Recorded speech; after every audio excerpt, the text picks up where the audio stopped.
Voilà, on est au matin du jour 3. Trop super. Alors hier, oh là là, mon dieu, on a fait tellement de choses. On s'attendait pas à faire tellement de choses. On s'attendait pas à finir sur des routes de montagne comme ça, sur la route 66. C'était...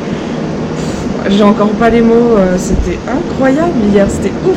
Et alors ce qui est ouf, c'est qu'on se dit qu'aujourd'hui, ça va être encore plus impressionnant parce qu'on part au Grand Canyon. C'est le jour du Grand Canyon, les gars. Ça va être... Il n'y a même pas de mots. Allez, on y va.